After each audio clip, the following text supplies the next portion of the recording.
Alright, we're back. So people ask me in conclusion what flywheels are the best one to get. So the Taiwan Teddy stuff there is a lot cheaper than the S&S crank. So that's the Taiwan Teddy, that's the S&S there. S&S, those two are the S&S, those two are Taiwan Teddies. And then you got Truett and Osborne is the other one out there. And I haven't done any Truett and Osborne stuff in a while. When they're checking their flywheels. Overall, the condition of those are like what these ones are. Except they had a little bit more chatter and the taper is kind of like the S&S is. There, that one. But overall, they were made okay. That's how they used to be made. Now, since Dad died here a few years ago, the company has gone downhill a ton. So I don't know if they improved their product yet. I haven't seen anything in the last few years.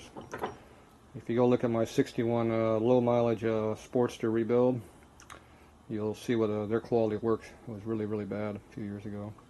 Worst I've ever seen. I can't believe they put that shit out the door. Very, very bad. So, go look at the videos. You'll see the quality of their work. So, hopefully they fired whoever worked on that motor. They're junk. So, anyway, I haven't seen their stuff since. Overall, I guess their flywheels are just as good as the Taiwan Teddy stuff. So, I'm not putting the flywheel themselves down, but the quality of workmanship, forget it. They're junk. The S&S stuff, real good quality stuff. They can't hold a rod with a squat, as always. Their big ends suck, but they all pretty much have that problem. So the import rods here, or whoever did them, they're probably still claiming they're rebuilding this stuff in the U.S. I haven't actually honed these yet, so I don't know how they feel when you hone them. But they are rounder and truer than the S&S rods, which are over here. And obviously these are boat anchor rods. So when you run these big heavy ass rods, you need to have a heavier balance like those are, because you have to compensate for that massive weight difference. Otherwise they're going to shake. Now when you take these heavy rods and put them in those flywheels, it's going to drop the RPM when the motor shakes out to a lower RPM. So it's going to actually lower the balance factor a little bit. But the problem is the parts are heavier. The heavier the parts are, the more it shakes. Period. Doesn't matter what you do, you make parts heavier, it's going to make more vibration. I don't care. You can't counterbalance that out. You can counterbalance the first phase, but there's like 6 phases of balancing, and everything after that's terrible. So you can't fix weight. Weight is bad. Get rid of weight, it gets smoother. Period. Trueness is very important too. If the flywheel gets a little bit out of true, it starts wobbling around in there like this, it causes all kinds of vibration. Way more than what your balance factor would ever be. So assembly is more critical than anything. The rods being round in here makes a big difference, because when this rod's going around, if it's bouncing around down in here, it transfers the whole motor. And a little bit out of here makes a big difference because it's amplified by the load that you're putting onto it, and it's at different angles. So it makes a big difference. Gets my lights off. Lights on. So all that makes a big difference. So you want the pins and stuff to be nice and round and true and straight, and you want the bearings to be good, fitted correctly at the right clearances. You want the big ends of these to be round and true and straight. You want the wrist pin bushing to be like it's supposed to be. You want the rod to actually be physically straight. Now, I have not checked that yet. That's done on that tool underneath those towels right there. We'll check the alignment to make sure that whole shaft and this shaft are straight and not twisted. So twisting means one goes this way, one goes the other way. And then obviously you want these both to be round. So I have not checked that yet. When I go to bend the rod to straighten, I'll see how tough the rod is. I know for sure these things are tough as hell. They do not want to straighten. They are strong. Strong is nice, but if they're not straight, it doesn't matter. But usually they're straight too. The only thing on S&S that's bad is they can't seem to make a big end with a squat. They're out of round, and they don't clearance them very well. So they could be tight, they could be loose, somewhere in between, who knows. Their assembly is very good. The materials, the flywheels are very good. I don't know why that one has a bad taper in it. It's got the chatter in there. You can see it's a round hole, but it's got chatter in it. So it's not the best quality for that, but it is a straight hole, which is good. So having a little chatter in the shaft there is just going to cut down the holding power a little bit, but it's going to pull in straight. And we tried to true the cranks up in the stands when I first took them apart. Then you could see that they were relatively hard to true on the S&S crank, and the other one it moves around more because it's softer. It's easier to move. So you can't drive as hard without it moving.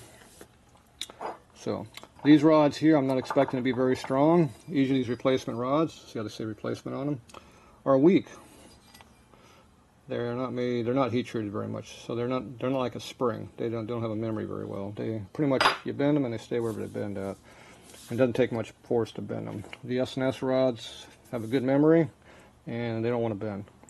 The Ultima rods or the H-beam chromoly rods, those are good rods too. Never had a bad one of those. I actually like those better than these heavy-ass I-beams because I don't like how this design's made. S&S had their theories. I disagree with their theories, but whatever. Everybody has a theory. So the HB rods are just a better quality rod, I think, overall. So, and they used to be a little bit heavier than the S&S rods, but these rods look pretty chunky, so they're probably about the same weight.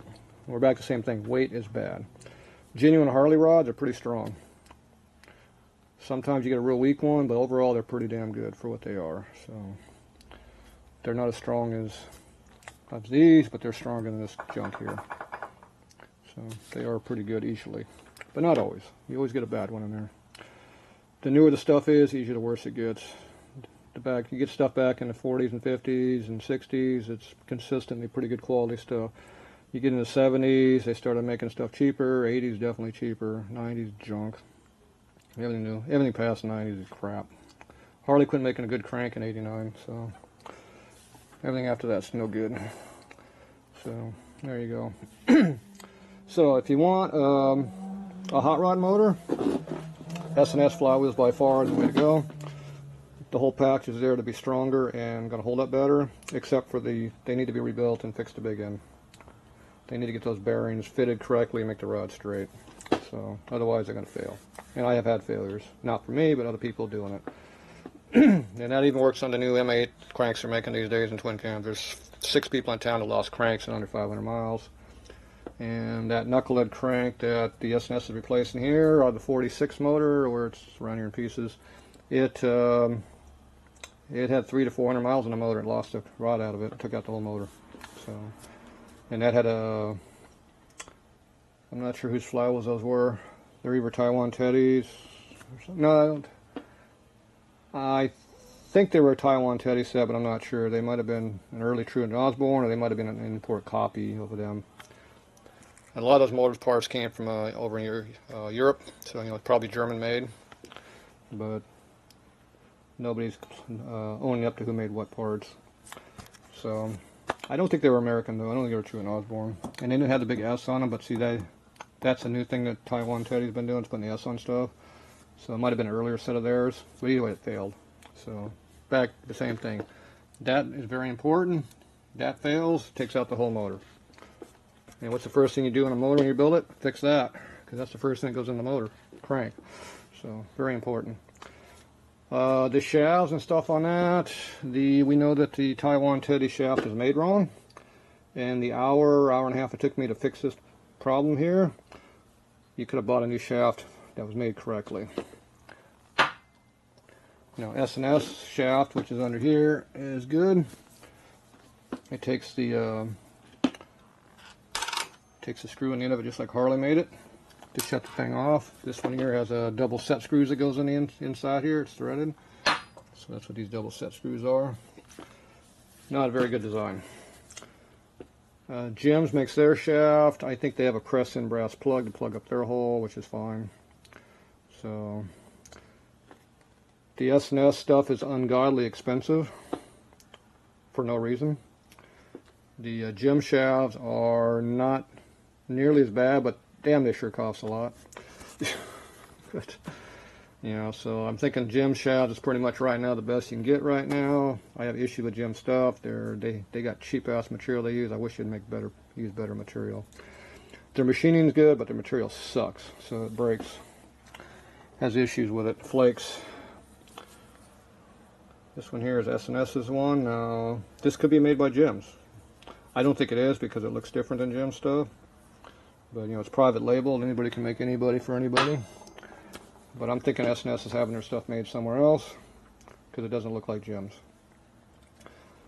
Seems to be fairly good quality. Their crank pins used to be really bad on being round and straight. They were pretty bad. They couldn't hold half a thou, which is terrible. half a tenth is more like it should be. Anything over a tenth error on your measuring the shaft, anywhere around the whole thing, a tenth, you're out. So that's 1/10 of 1,000. So that's 4 digits over with a zero, with a 3 zeros and a 1. In case you want to know how close that is, it's pretty close. So when you start getting more than a tenth out, you got issues. So it's kind of hard to fit something to, you know. Harley uses 6 to 8 tenths clearance on their stuff. I use 9 on stock motors, 8, 10, 11 tenths on hot rod motors, and race motors. We'll put those things way up there. You know, we'll run them a couple thou, 3 thou. We'll run them way up there.